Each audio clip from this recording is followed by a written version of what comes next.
नमस्कार, एक बार फिर से स्वागत है फास्ट प्लस न्यूज में। उपस्थित है जनपद महाराजगंज के परतौल नगर पंचायत वार्ड संख्या 15 में।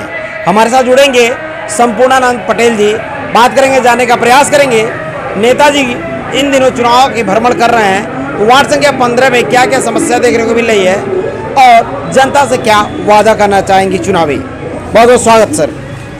कैसे हैं? पहले समस्त नगरवासियों को मैं संपूर्णानंद एक शिक्षित और सामाजिक प्रत्याशी हूँ, हार्दिक वंदन अभिनंदन स्वागत करते हैं, हृदय से प्रणाम करते हैं।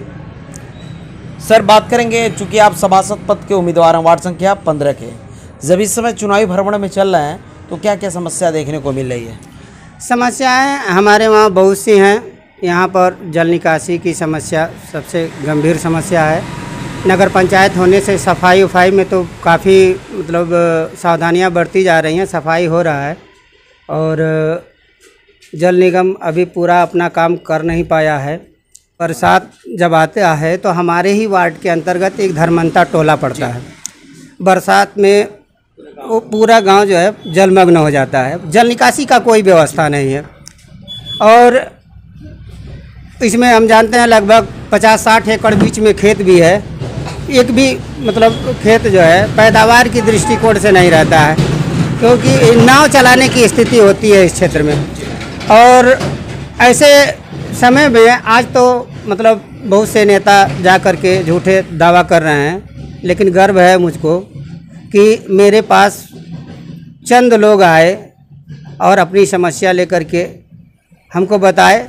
तो चूँकि घर के पीछे ही पूरा जलमग्न दिखाई दे रहा है हमारे, मैं 2 कदम बढ़ करके तुरंत 1 घंटे के अंदर उनको सभी ग्रामवासियों को आश्वासन दिया कि आज सबको इकट्ठा कीजिए, मैं पाइप लगवा करके जल निकासी करवा लूँगा और मैं सभी अधिकारियों से बातचीत कर लूँगा। ऐसी स्थिति में मैं तुरंत जल निकासी का व्यवस्था कराया और नाली खोलवा करके मैं नहर में पानी निकलवा दिया, और जिससे सैकड़ों एकड़ खेत भी बच गया और धर्मंता गांव डूबने से भी बच गया।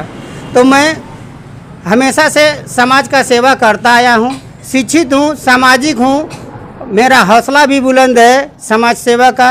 मैं हमेशा करता भी हूं और करता रहूंगा।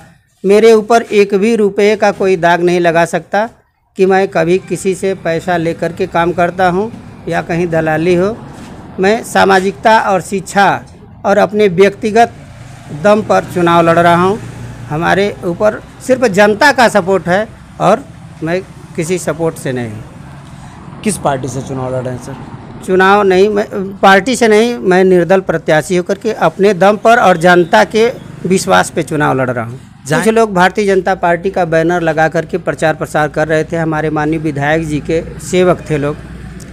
मैं विधायक जी से या अपने सांसद जी से यह अपील नहीं करने गया कि मुझे पार्टी से ही टिकट चाहिए, क्योंकि उसमें हमारे विधायक जी भी सख्ते में पड़ते, सांसद जी भी सख्ते में पड़ते, और अगर बाय द वे टिकट नहीं मुझे मिलता तो घीड़ा पार्टी से होती, अपने आप से होती, अपने लोगों से होती।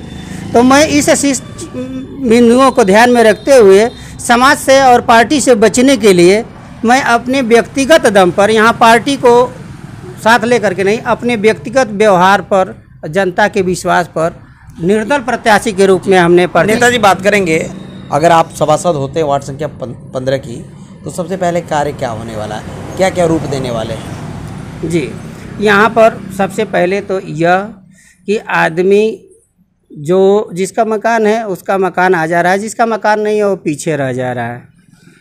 तो बहुत से लोग यहाँ हैं जो कार्ड से वंचित हैं। तो जो शोषित समाज है, जो पिछड़ा समाज है, जो निम्न वर्ग के लोग हैं, उनको भी कुछ बड़े तबके के लोगों में भी गरीब होते हैं, उनको भी ध्यान में रखा जाता है। विशेष वर्ग को ही ध्यान में लेकर नहीं चला जाता है। तो सभी वर्गों के लोगों को समान रूप से अधिकार दे करके समान रूप से उनका सेवा किया जाएगा।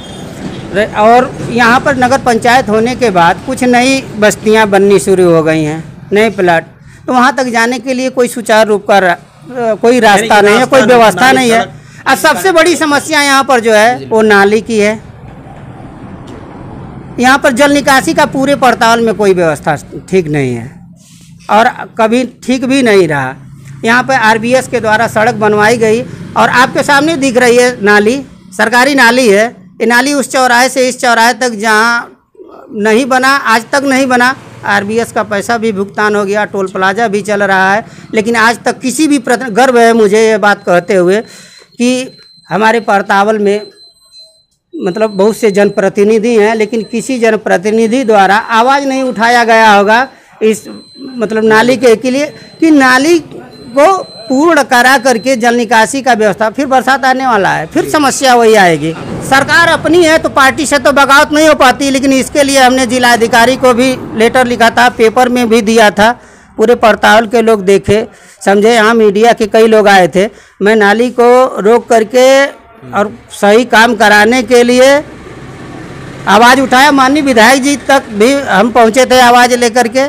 विधायक जी कहे, विधायक जी ने हमको सीधा लहजे में कहा कि तुम पढ़े लिखे आदमी हो, अगर गलत हो रहा है तो तुम इसके खिलाफ आवाज़ उठाओ, लिखो, जा करके डीएम से मिलो जी। हाँ, हमारे देखने में कोई गलती नहीं है, लेकिन अगर तुम्हारे देखने में है तो इसका आवाज़ उठाओ, डीएम से मिलो। और विधायक जी के कहने के आधार पे हमने चला गया डीएम के आवास पे, डीएम से मुलाकात किया। हम लोगों के घर के सामने तो सही कर दिए लोग, लेकिन स्कूल के सामने 2 जगह नाली नहीं बना है। बमनौली के सामने पूरे बमनौली का पानी आकर के सड़क में जमा हो जाता है। चलेंगे, जनता से क्या वादा करना चाहेंगे? जनता से हमारा अपील है, वादा है कि जो उस योग्य हो, पढ़ा लिखा हो, जिसके पीछे दलाल न हो, बेदाग छवि का हो, समाज का सेवा करता हो निस्वार्थ, ऐसे व्यक्तियों को दिल खोल करके समर्थन करे। मेरा अपील यही है कि मैं शिक्षित सामाजिक हूँ, 9वें नंबर का प्रत्याशी हूँ।